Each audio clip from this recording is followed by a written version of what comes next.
Video. Thank you. Up.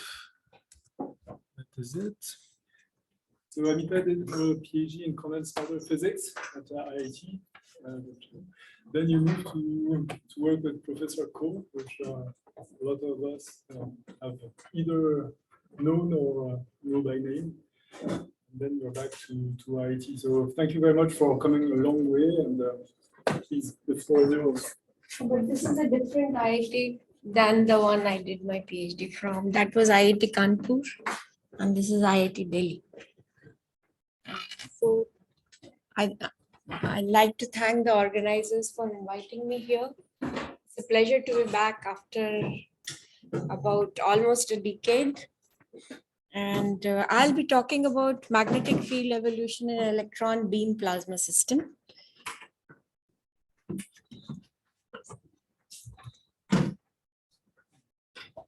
Doesn't move. Sometimes the thing freezes.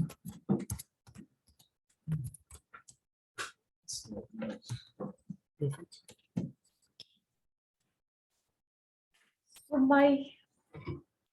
I'll mostly concentrate on some of the recent observations of long-scale magnetic field generation. By long scale, I mean greater than the electron's skin depth. And a boundary-driven radiative emission mechanism, which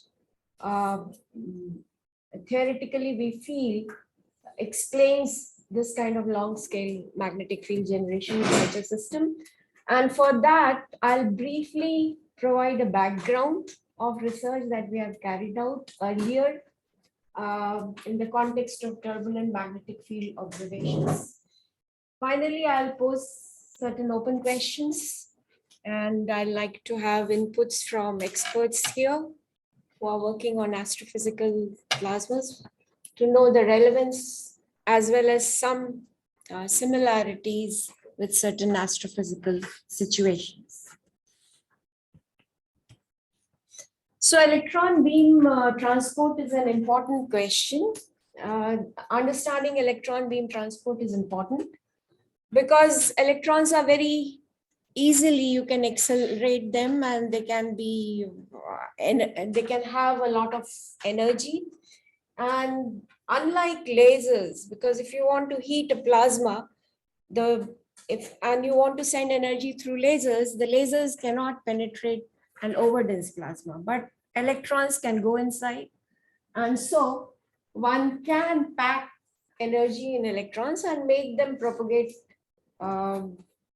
inside the plasma. And there are mechanisms by which you can make them propagate along the desired path.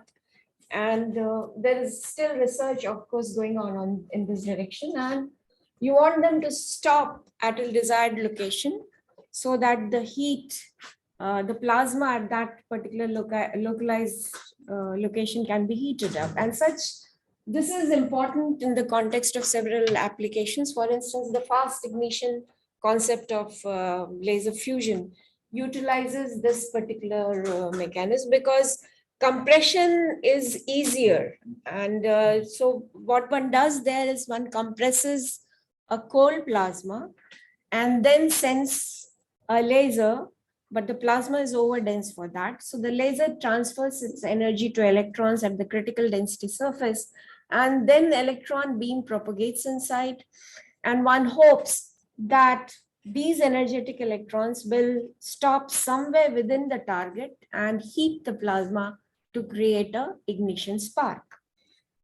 But the electron beam transport system, in fact, has a lot of complex physics associated with it.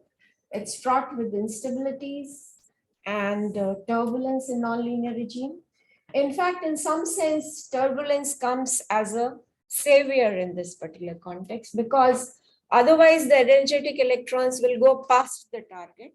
But if turbulence is there, then it can enhance and cause certain anomalous one can have anomalously large resistivity so that they stop within the target to heat the plasma. So in this sense, turbulence comes here as a positive has a positive role to play. And all these instabilities which are associated with electron beam propagation in the plasma, they are generally related to currents. And so as a consequence, one can see or understand them with the help of magnetic field in signatures. And so the major question has been in this context, given these applications, is that can one maneuver the electron transport for desired objective? You want to pack highest amount of energy in the electrons. And as Lakshman had said, the stopping of that electrons becomes problematic because resistivity decreases, classical resistivity decreases. But is it possible that with the help of turbulence, you can enhance the and have anomalous resistivity, which can stop the electrons within the target and heat the plasma? So beam plasma system in, I've already repeated all this, beam plasma system in laser experiments I'll be talking about. And as we know that laser interacts, when the laser interacts with the overdense plasma, it is unable to go inside, and at critical density surface generates energetic electrons. These energetic electrons have intense currents. In vacuum, they would not propagate because the self-generated magnetic field will itself turn their trajectories. But within the plasma provides for a return shielding current. And so there is a balance between the forward energetic electron and the background electrons which are electron current from the plasma. And so they are spatially overlapping. So there is the total current is zero, but then it is a combination of forward and return currents, and they are susceptible to various kinds of instabilities like Weibull, because like currents attract each other. So when you have spatially overlapping currents in the opposite direction, they tend to spatially separate in the transverse direction. So there are many such instabilities which occur during the process, which are Weibull, filamentation.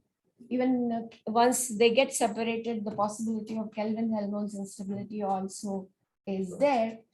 And if you look at the system, so basically these instabilities are like, and we compare with hydrodynamic terminologies, then these instabilities are essentially leading to injection, or it's like a forcing mechanism for the plasma.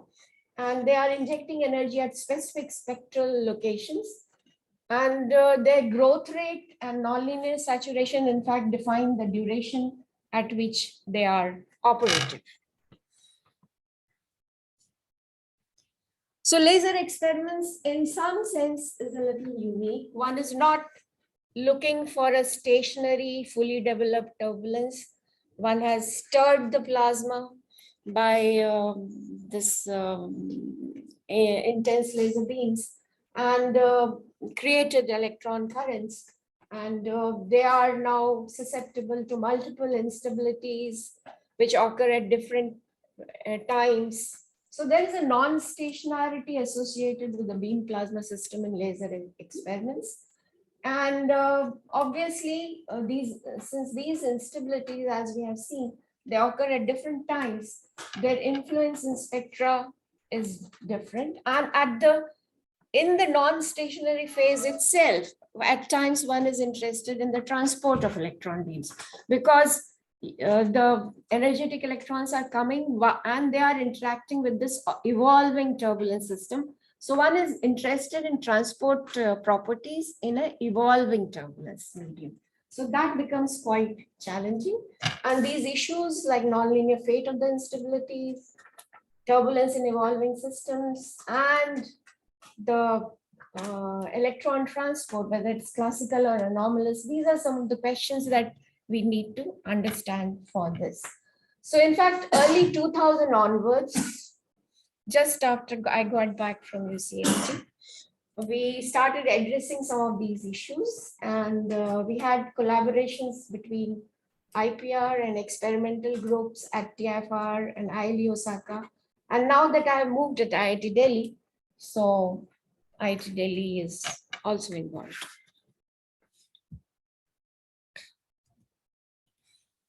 So laser experiments, as I said, is a test bed for the understanding of non-stationarity in turbulence, the growth rate of instabilities, the order in which they appear, the part of the spectrum they influence.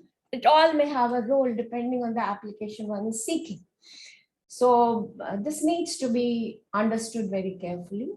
In fact, it is also inhomogeneous because the background plasma is inhomogeneous, and the compressed target where one sends the energetic electron beam in the fast ignition context, there is a compressed plasma and there is a lower density corona surrounding it. And in the corona, there is a critical density. So this electrons, or one is stirring turbulence in an inhomogeneous medium. And I will not be talking about this particular part today. I will only concentrate on here. But inhomogeneity also of the background plasma density has many useful consequences, which we have worked out over the years. And we have shown that it is useful for maneuvering the path of electron beam. We had also shown that the plasma density inhomogeneity in fact leads to a shock formation for the electron currents, and that results in an anomalous dissipation of electron energies. These were published by one of my students, Sharad, had worked on these, and it was experimentally confirmed at IIT Osaka with the unique experiments, and this was published in NJP. Yabuchi is from IIT and Tanaka and other groups.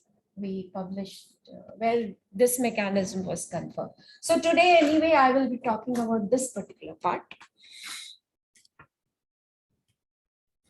So this was the first experimental results that were obtained in TIFR. They have a laser and they have, it was early 2001.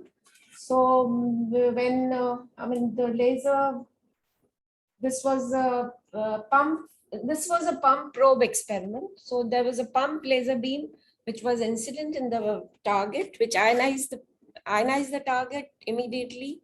In fact, the pre-pulse ionizes it. And then the pump laser then produces electron beams which go inside and create magnetic turbulence. And that was measured, then that was diagnosed with the help of a probe beam, which was of much less intensity. And it was sent, the probe beam was a second harmonic, so it could penetrate inside the plasma in a deeper, at a deeper depth. It was sent at various delays. So the shots were multiple. I mean, like you had a target, the target was rastered, and the pump was incident on the target. Then after a predefined delay, a probe was sent, and this probe, the polarimetry, cotton-Witten polarimetry diagnostic was carried out to understand the ellipticity of the reflected light, and on that basis, an estimate of average magnetic field was made. And this was a series of shots that was carried out with different delays, and we could obtain a evolution of the magnetic field profile in this fashion. This black line curves are the experimental data, which we have fitted with a model expression. And in fact, the modeling was very simple. This is a complicated curve, but only two parameters were required. One was this tau, and one was the source term appearing in this equation. So 0D modeling kind of equations we used. So only these two parameters gave a very nice fit. And tau, in fact, if you see it, it's like a estimate for resistivity, and which the values when they were estimated, which was found to be anomalously large. In fact, it was about an order of magnitude higher than the classical values that one expects. The Milchberg paper shows. So it was very clear from these experiments that in these experiments, the transport of electrons is governed by anomalous processes. Then over the years, the experimental setup increased. At TIFA, they had higher power lasers. They had, and the diagnostic also improved. Now they have, they could measure the transverse spectral profile of the magnetic field also by having several. So this is a group by Professor G. Ravindra Kumar at TIFA, with whom we are collaborating. So now they can measure the transverse spatial profile of the magnetic field, and it is integrated over the path along which the light in the parallel direction propagates and returns back. So it's averaged over the propagation direction, but transverse profile is. So this is some kind of experimental setup that you have. So there's a probe beam which comes, the pump beams, which is the target is moved so that you have several continuous shots you can have, and there is a probe coming down here, which is the second harmonic. And then from CCD cameras, one could estimate the spatial profile of the magnetic field.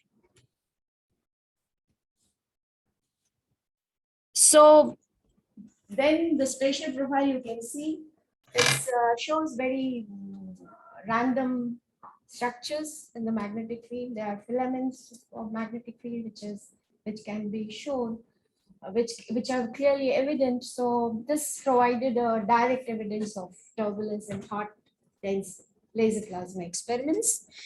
And if you look at the spectrum was broad. It had a certain power law scaling also, but there were certain peaks here. And over the time, the spectral shape was consistent. The power levels were going up and down, but this was very consistent.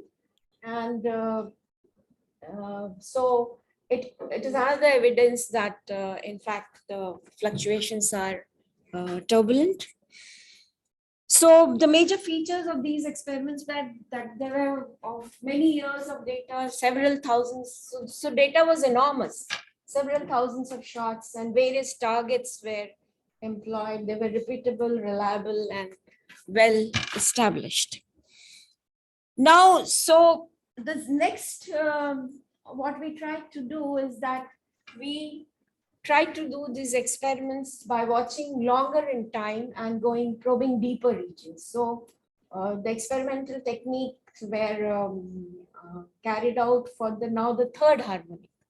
So third harmonic could go even deeper and then scan more regions. So that was the next step that was taken up in the experiment, and that showed some very interesting evidence for the evolving nature of the turbulence, about which I'm concentrating in my talk.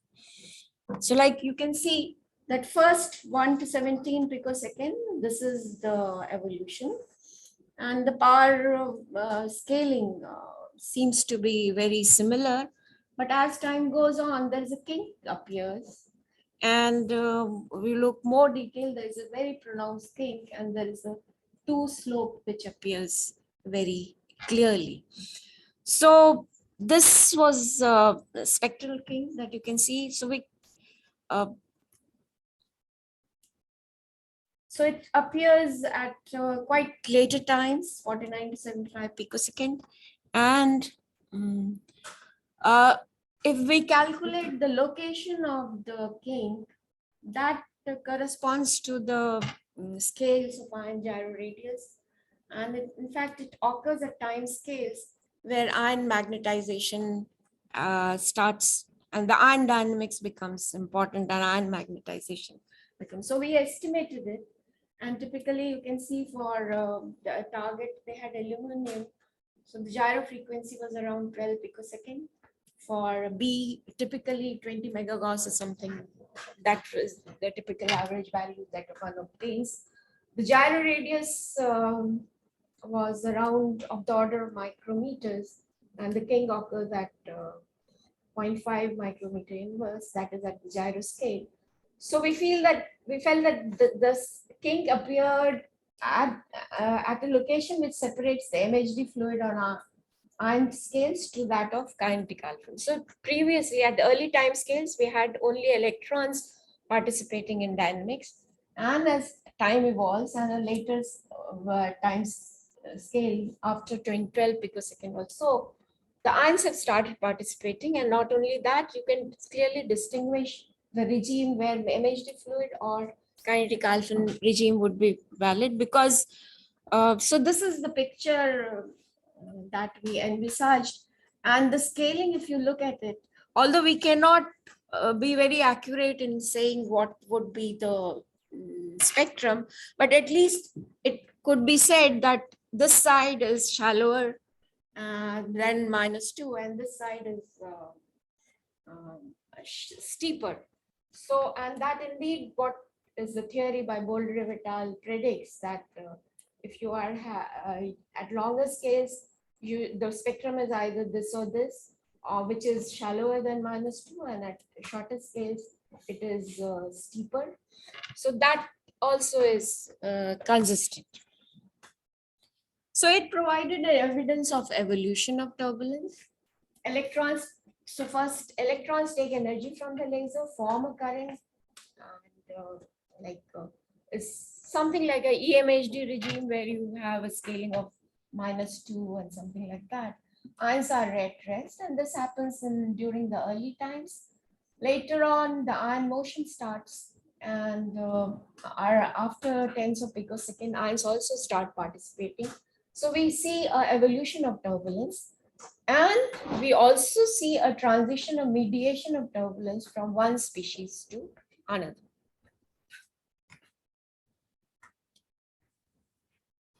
So this was published in Nature Communications in 2017. And there are other laboratory experiments also which have provided evidence for turbulence in laser plasma experiments, but they were of long pulse, nanosecond pulse lasers. And these laser experiments are very expensive. You have only 1 or 2 shots per day. So the data crunch would be there in these experiments. And the other aspect is that we could compare it with the such spectral breaks which happen in astrophysics, like in solar wind data or any Earth's magnetosphere also. So these kind of things, observations are there. So this shows that there is a universality of power spectra when basically the laser experiments go into the ion-dominated regimes. So final comments that in general, lab and astro plasmas experiments have concentrated on physics which was of ion-dominated regime. And the femtosecond lasers primarily excited the electrons. But at later times, it can also predict physics which conforms to this. So in fact, there are several advantages in the femto regime. It can have many shots. It's almost the Hertz operation. Every second you can have a shot. It's a tabletop machine. It's amenable to maneuvering, etc. Unlike the nanosecond laser experiment, which we utilize huge labs, and you can just have 10 shots per day. So the salient features of this work were these two I've already talked about, that it is an observation of evolving turbulence, and there are similarities with solar wind and other kind of spectra at the late. Now let me come to the third part. There are certain puzzles in the spectrum which I'll like to point out, and that unfolds a novel mechanism of B-field generation. And that is what, let me talk about that now. So let's look at the power spectra again. So even at very early time scales, you would notice that the power is dominant at long scales. At K smaller, the dominant power is at long scales. But if we rely on the generation of magnetic field by Weibull kind of instability, then the power should peak at the electron skin depth. But that doesn't seem to happen. And if we carried out PIC simulation studies with a periodic boundary condition and having interpenetrating flows, and that shows the spectra peaking at the electron skin depth. As you will see, this is the magnetic field, and there were interpenetrating currents were balanced. So the transverse scale, don't look at the longitudinal propagation scales in the propagation direction, but the transverse scales typically appear first at the electron skin depth, and it's only after nonlinearity has developed that these you get longer scales along the transverse direction. So that spectrum, experimental spectra, is the transverse spectra. So when we evaluated the spectra from these runs, it's very clear that for a long time, the spectra should have this kind of shape. It should peak at the electron skin depth. But clearly that is not happening in the experiments. So why is it so? Experimental spectra always shows that there is a higher power at longer scales.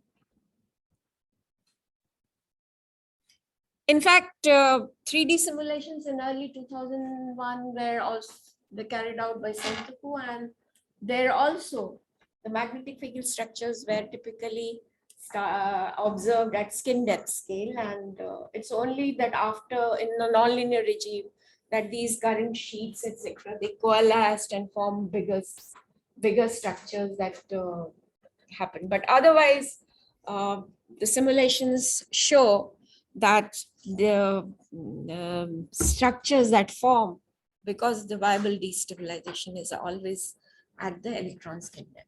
So why is it happening? So we need to address this puzzle.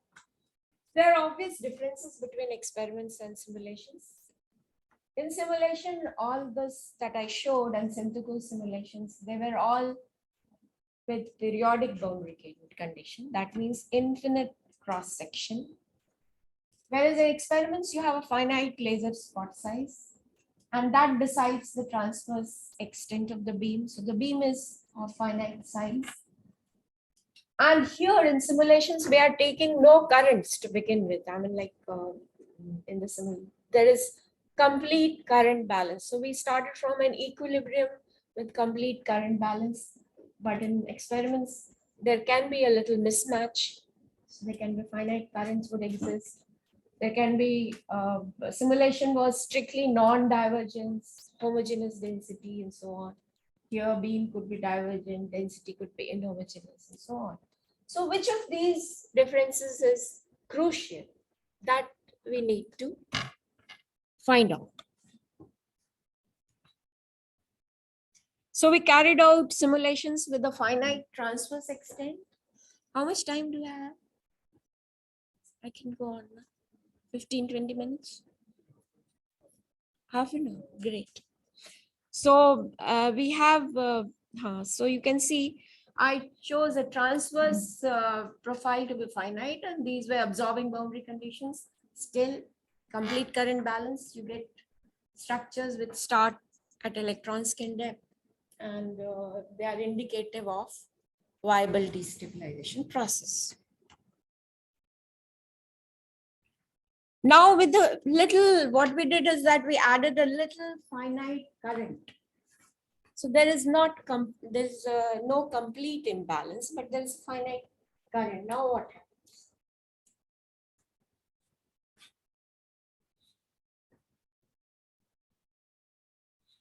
The evolution you would see is completely different in this case.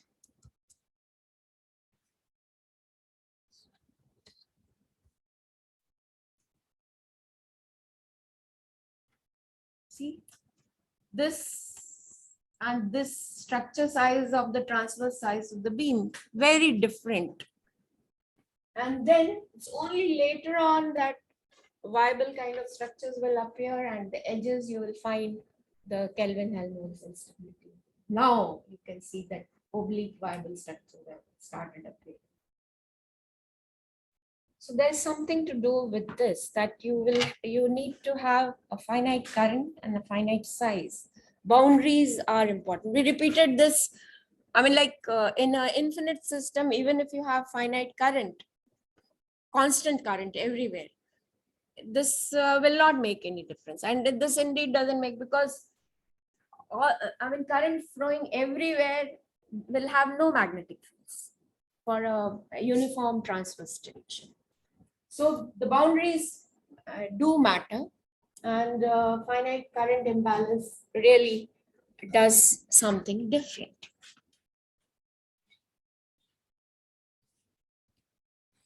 And the spectra, lo and behold, it shows here high values. This is all the transverse spectra. So it shows a high value at the scale length of the beam size, whereas this is the skin depth size.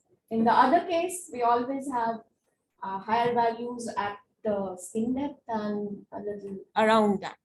Here, very very clearly, you have power at higher, at longer scales.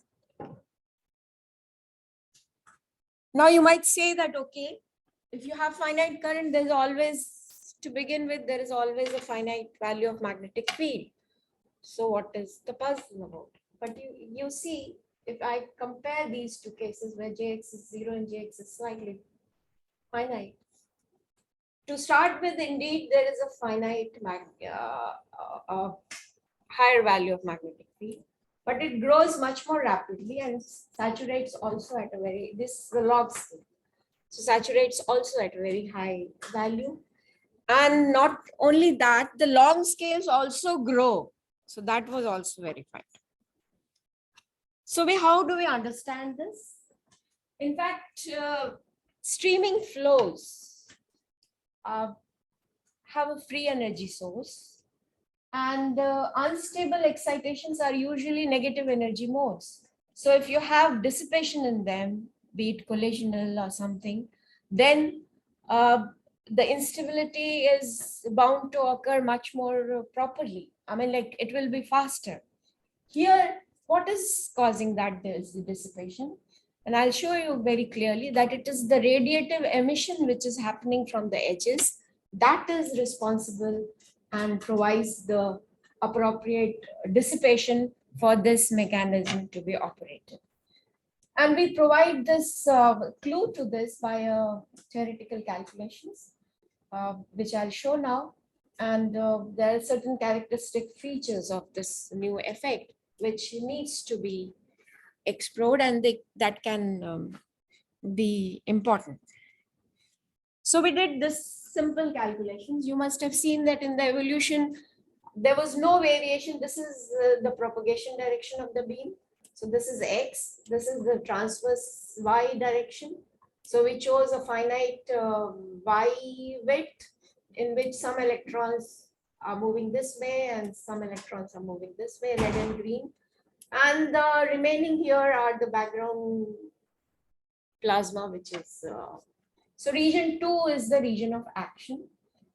And we took an equilibrium, which is, let's say for the time being, current 0 system. And we consider case where there is no variation along X. So in viable, the maximally growing mode is oblique mode. So one should take X variation also account, but usually the scales are very longer along the X-axis. But the mode that we had observed had no X variation. It was all varying along Y. So we chose a simple calculation, and variations were taken to be only along Y. So if one works out the equations of momentum, continuity, maximals, etc., one ends up in this set of equations. There are 10 variables and 10 equations. One can see that, and then eliminates further. then one gets the main equation, which is of this form.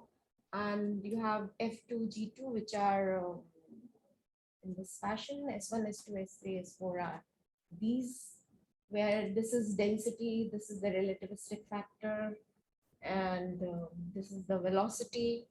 So sum over species, that means forward and backward, and so on.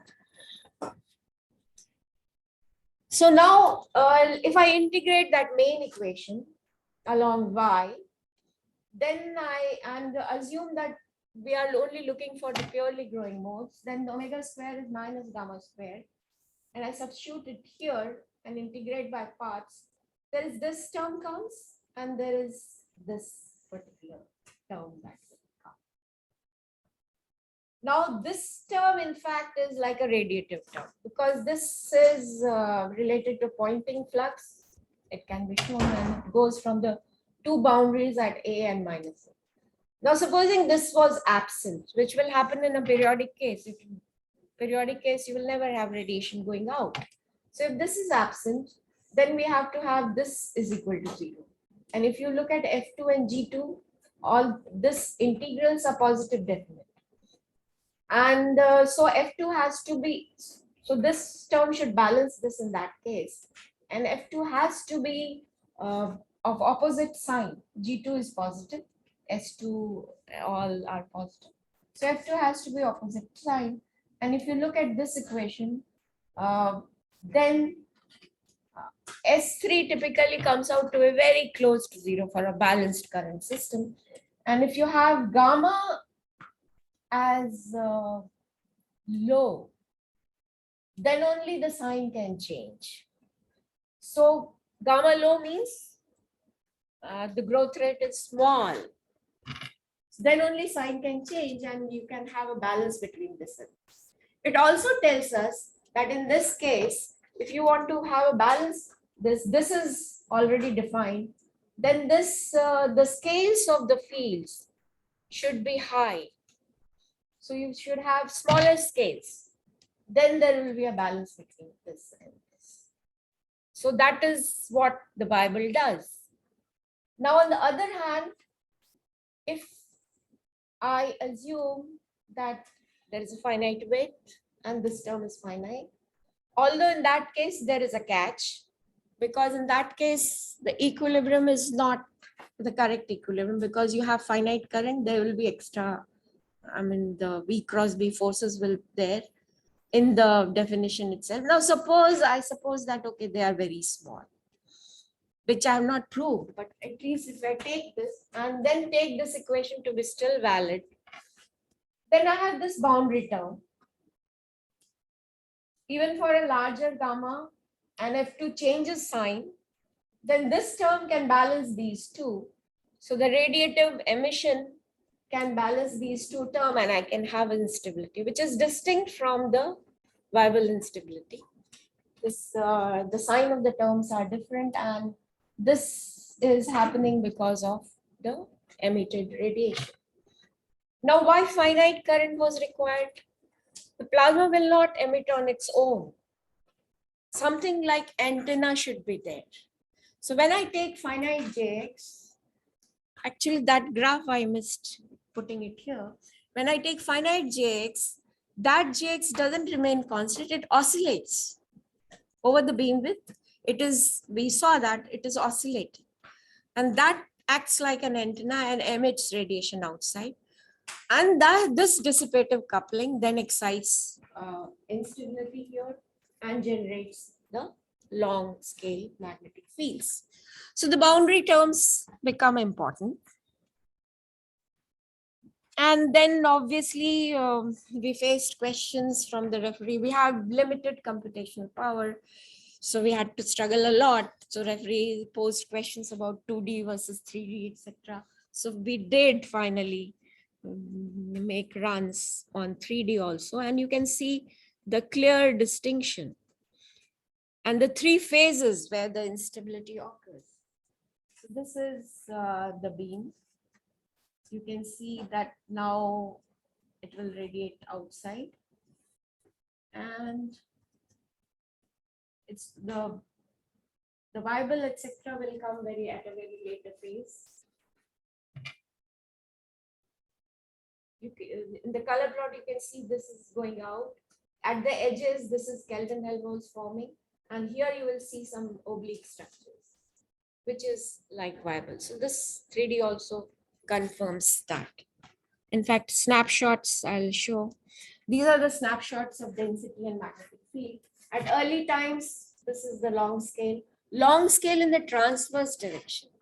There was a referee never understood that, and he always kept saying that long scales have been observed previously, and they meant along the beam direction. Yes, the Bible has short scales only in the transverse direction, but this is long scale even in the transverse direction.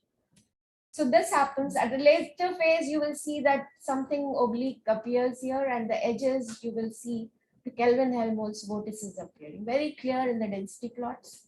These are the zoomed figures, so we have good resolution. And this is the oblique viable expanded phase. These are the structures that I'm talking about. These are basically of electromagnetic nature. This is another plot. This was finally published in 2000 in PRR. So now there are some still ongoing certain questions that are being explored.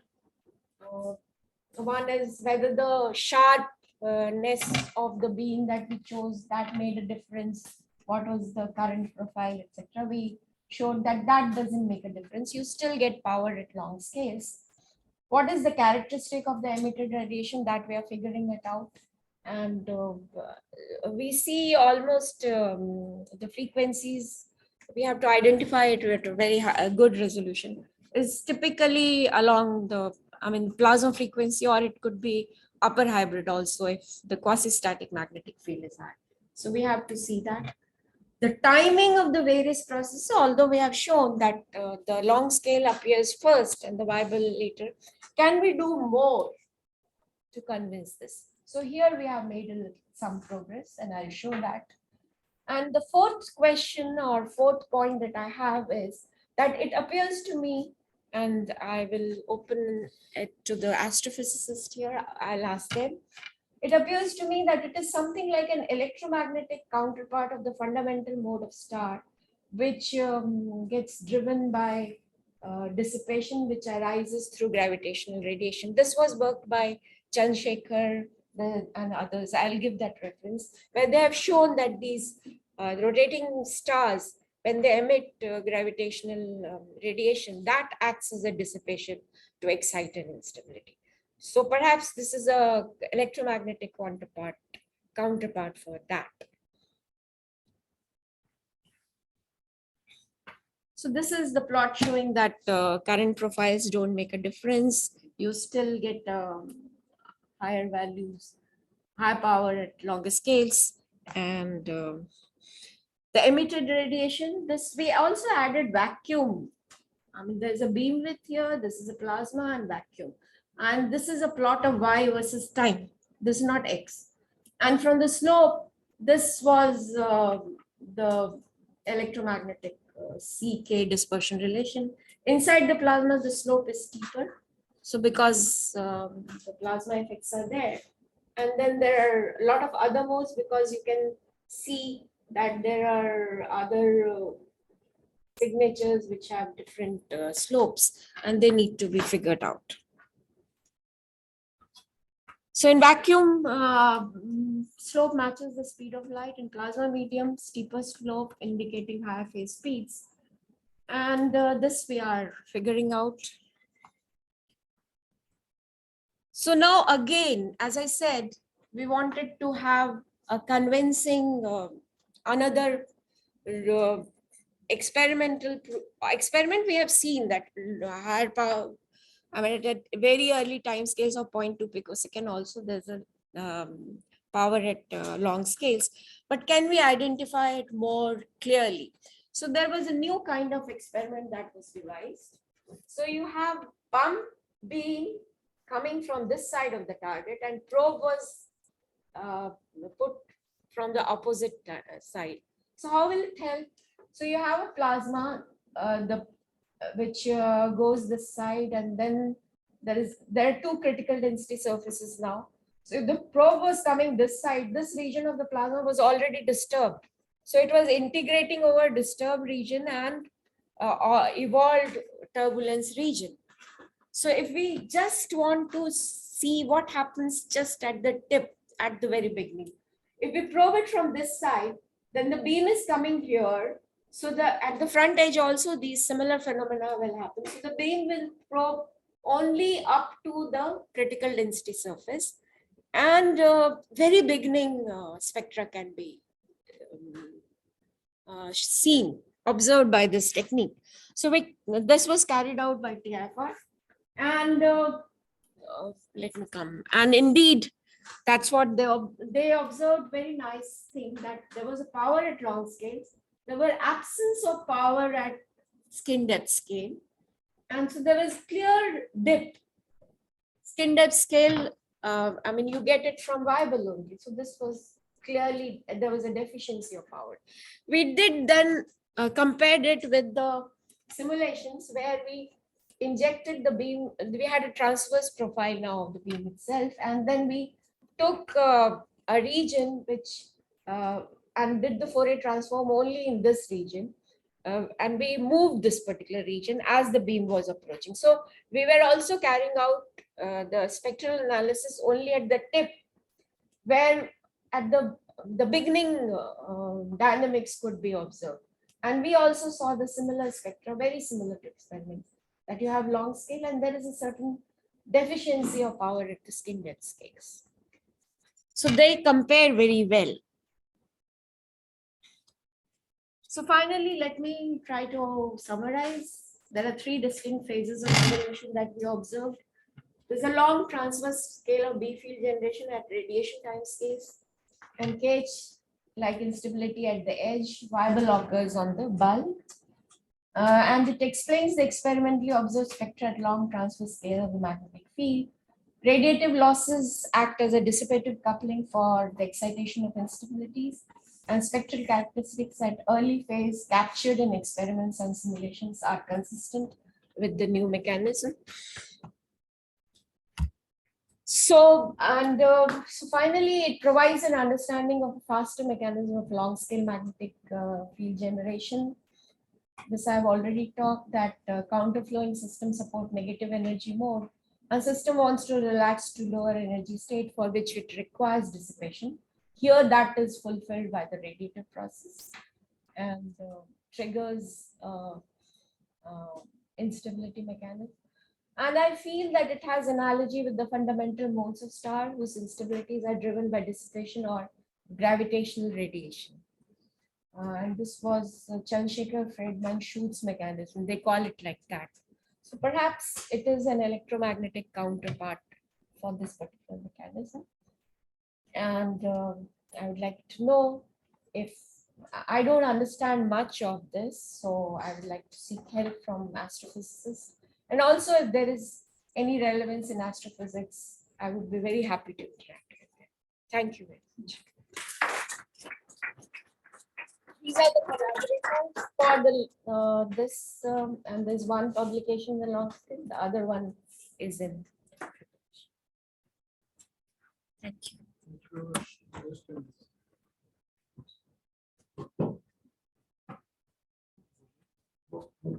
Just a question of curiosity. You were saying that you measure the fluctuations of the magnetic field with second laser. But what kind of process are you using? Is it spectroscopy? They do this ellipticity measurements. How does the ellipticity? It is Cotton-Mouton effect, they say. Faraday rotation means axial magnetic field, then it will rotate. But here, since the current is flowing in this direction, you have azimuthal magnetic fields, and they cause a change in the ellipticity of the incident radiation. And from that, they get information about the associated magnetic field. This must be especially localized, right? To get the spectrum. Yeah, some CCD they are doing it. I don't know much about it. Maybe Ravi, maybe in the If we can check if he's there, he can ask. What do I? He was saying that he will attend the talk. Okay. So how do I go there?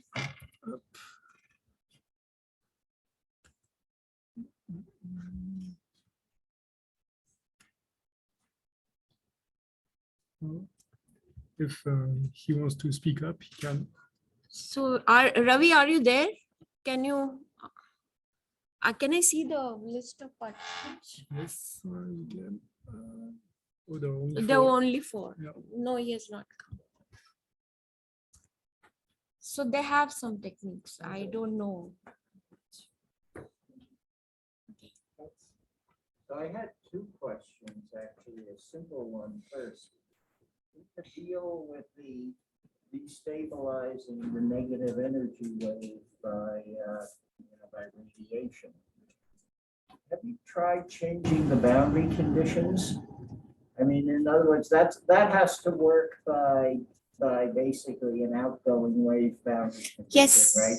So it's That's how you get the dissipation. So a simple test would be to enclose the thing where. and inject in a radiation box from where it outside. Comes back in Okay. and it should go away. This happens. Like if I take a periodic boundary condition, it doesn't work. Okay. Good. Periodic doesn't work. Good.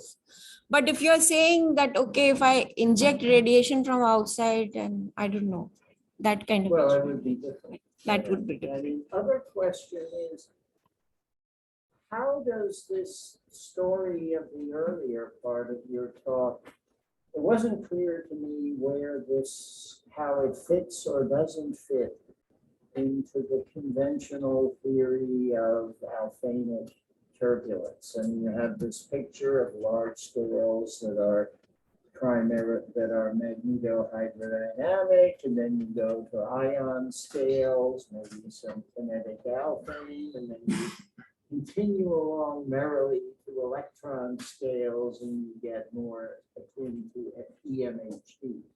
No, here Yeah. EMHD is happening first. Ions are happily at rest. So then, no, but I mean, that's the point. It's really, I don't like more in the style of an inverse cascade, isn't it? Yeah, but Right, I mean, so somehow, how do you get the energy onto ion scales? It's kind of what. if you like the ion magnetization, there is a time scale, omega Ci. So you have to wait that much of time to see the ions completing a gyration. The earlier part of the spectrum was where you have not even completed one gyro radius, one gyro frequency also. So it's the fast time scale, and there it is electrons which are responding. The energy was injected to electrons by instabilities like Weibull, etc. So there it is in that. And it's only when later times when the ions see that quasi-static magnetic field has already generated by the electron motion that they start doing the dynamics, that you get the ion involvement there, and then you see the So I mean, scales. is this again then basically a field generation in an EMHD system? Yeah, quasi-static kind of magnetic field gets generated, and that then involves ions, and then you get something. Yes. No. Yeah, I guess I'm not very familiar with this system. Can you speak a little louder? I'm not very familiar with this system, but I guess the ions, you start seeing the ions. Does that happen before or after the ions? What happens? Collisional coupling. Like, what is the collisional coupling? The collisional coupling is not there. It's all anomalous. Through the magnetic. It's a true turbulence. Collisional coupling, I mean the resistivity, the anomalous resistivity is really there. And then you said it was. Yeah, the first experiment that was done in 2001 and published in 2002, we saw that the the classical resistivity values which are known there's a paper that mentioned it, etc. Whatever they predict, we were obtaining 10 times higher rates.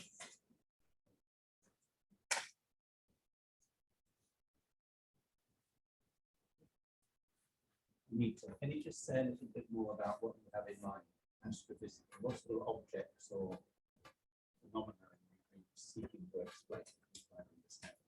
Actually, one first connection with the black hole things, black hole and the stellar, where you have gravitational radiation feeding in the instability. So this is a electromagnetic counterpart, and how do I put it in a firmer footing if I want to compare? Because I have not seen in plasma physics this kind of comparison being made.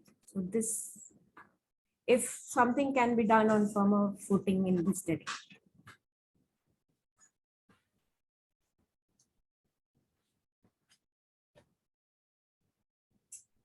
Other questions?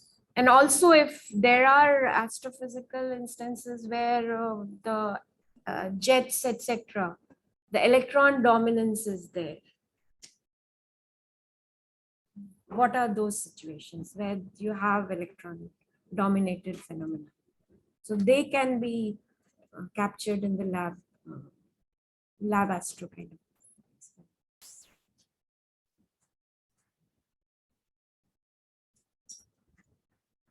Maybe more question? Do you have time to see the establishment of flows?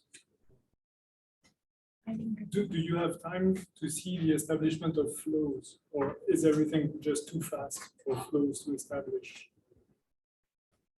I mean, the electron flows. Well, a self-generated flow within your beam and all your Experimentally, instabilities. experimentally or in simulation. Or simulations of it. Simulations, so yes, you can see. And experimentally, like we when we changed the setup and the probe beam was sent from the opposite side, one could see that okay, this the beam is coming, electron beam is ionizing the plasma, and at the tip, in a very initial phase of evolution is taking place, and that is being captured by the probe beam now. So that captures that particular. And is it through that channel that you couple the electrons to the ions? Or? Yes, the channels are going, and here where the plasma is already disturbed, so there's a lot of stirred magnetic field activity, etc. A lot of time has evolved here, but here it is just getting disturbed right now.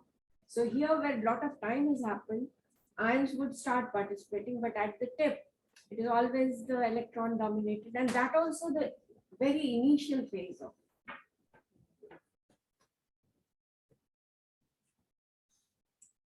Other questions? Well, let's thank Thank you. Anita again. Thanks for Thank you.